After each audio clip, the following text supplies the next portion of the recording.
I have one daughter who goes to preschool. I work part-time about 2 days a week, so I leave her there while I work. I didn't have any friends around until I sent my daughter there. Because my husband was transferred to a new place and we had to settle down far away from our hometown, it was hard for me to meet my close friends. It's hard to make friends, and now I have what people call mom friends, and I'm trying to be quiet to avoid trouble. Mom friends are a little different from normal friends. There are some groups at preschool too. I try not to spend too much time with them, but it seems that some of them get into trouble. My personality is such that I don't like trouble, so I try to keep a low profile. So I never imagined that I would be involved in something like this. This happened just yesterday. I was feeding my daughter dinner when the phone rang. When I answered, it was from her preschool. Her teacher called me in a very angry tone. "Hello?" Oh, hello. Is this Ava's mom? "Yes, thank you for always looking after my daughter. What's the matter?" Please, you should know what the matter is. How long are you going to keep me waiting? "Yes." Pick up. When are you coming? I can't believe you haven't come by this time. I turned pale when I heard what she said, because my daughter was right in front of me. I couldn't understand what she meant, so I asked her again. "What do you mean by pickup? If it's Ava, she's already home." What are you talking about? I'm not talking about Ava. I was confused by the teacher's words. "What?" I said earlier that I only had one daughter. I was scared, but I decided to confirm it. "Well, if it's not about Ava, who are you talking about?" Are you sure you don't know? I'm talking about Mia. "Mia?" There was a child named Mia at the preschool, but of course she was not my child. "But Mia is not my daughter," I told her. Then I heard the teacher sigh on the other end of the phone. Oh my, of course I understand that. But Amelia has been telling me for days that you were supposed to pick her up today. That's why I waited until this late. I was truly surprised when I heard what she said. I didn't remember her asking me to do that. It wasn't that I had forgotten, but that I had never been asked to do anything like that in the first place. That's what I explained to the teacher. "Well, I didn't hear anything from Amelia. I think you should try calling her." I already tried calling her, but she didn't answer. She seems to have turned off her phone. So can you come and pick her up for the time being? "What?" I can't have her staying overnight at preschool, and I'm sure you just forgot about the promise you made. "No, I really didn't make that promise." Anyway, please come over right now. I want to go home as soon as possible. Please. The teacher said that and hung up the phone. I wasn't sure what was going on, but I couldn't reach Amelia too, so I asked my husband to take care of my daughter and went to the preschool. I was so worried because I had no idea why Amelia did what she did. When I arrived, the teacher was waiting for me with a frustrated look on her face. So, you're here at last. Then I'll ask you to take Mia with you. Please bring Ava together tomorrow. That's all she said, and then she was gone. I went home with a lot of questions. Mia seemed fine, which was a relief. When I asked her what happened to her mother, she didn't seem to know. One of the biggest mysteries is that I can't get in touch with Amelia, but also, I've never been close with her. Amelia is known to be problematic among the moms. For example, she doesn't attend any parental events, she looks down on others, and so on. She's a kind of mom whose attitude is considered a problem, and she seems to stand out from everyone around her.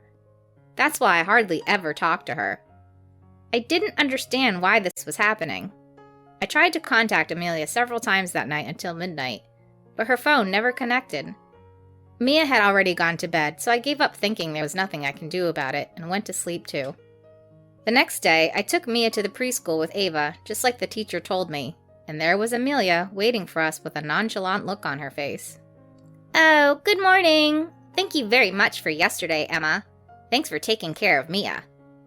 "No problem, but I just want to confirm something. I don't remember promising to take care of Mia." "Oh, that's right, but I thought you would take care of her." "What? So you lied to the teacher then?" I was very surprised last night when the teacher called me out of the blue. "Well, I'm so glad to hear that you were able to take care of her safely. Mia seems to be fine, so I'm relieved." I don't think that's the problem here. I came here this morning just to see Mia's face. But can you pick her up on your way home today, too? My head hurt since Amelia showed no sign of being able to communicate with me at all. And I thought it was strange that she was asking me to pick her up day after day, so even I, normally tolerant, finally butted in. What? Today too? I've actually started working, and I don't have anyone nearby to watch my daughter. What? What about your husband? He's on a business trip. He won't be back for a few months. That kind of opportunity doesn't come very often, so I thought I'd make some money and have a little fun. Even though you have Mia? I'm allowed to work even if I have a child, right? You also work part-time, so you know that, don't you, Emma? I understand that, but I don't want Mia to be alone at night. That's why I'm asking a mom friend to be with her. If you want to make some extra money, you don't have to work at night. But the pay is better at night, isn't it? I want to earn money quickly. If my husband comes home, I won't be able to go out whenever I want. And as a mother yourself, you understand how cramped housewives feel, don't you? Amelia was like this from beginning to end, pushing her own convenience on me. I have my own schedule, so it's difficult for me to take care of her every time you have to work. Oh, that's all right. I don't want to impose everything on you alone. I'm going to ask some of the others and have you take turns. Don't you feel sorry for Mia? No, she'll be fine. Mia's a very smart and good girl. She may be a bit naughty sometimes, but she's just a child, so that's natural. That's not the point. Oh no, it's already time. I'm meeting up with a friend.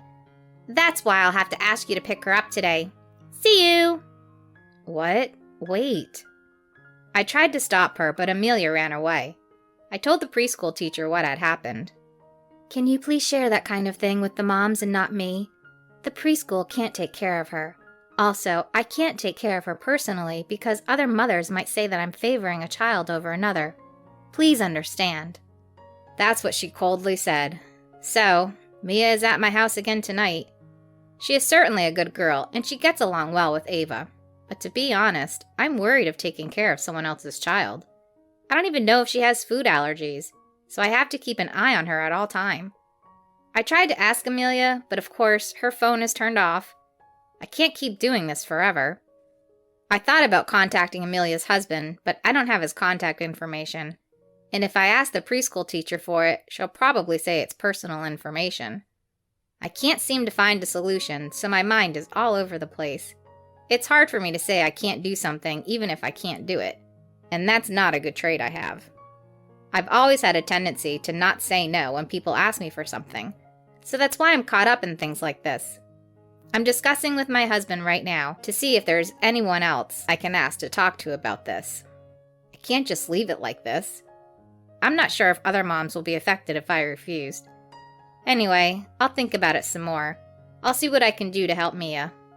I talked it over with my husband afterwards, and we decided that it wasn't good to keep her here for so long, so we went to talk to the principal. I managed to get around the other teachers and approached the principal when she was alone. When the principal heard what I had to say, she was surprised that such a thing had happened. Of course, he was angry at Amelia's behavior, but he also decided that he would give guidance to the teachers regarding their attitude. He understood that it was important to work together to find a solution to the problem, even though it was inevitable that they would say that what was impossible was impossible. First of all, it looks like the teachers got together and were given some guidance on this matter.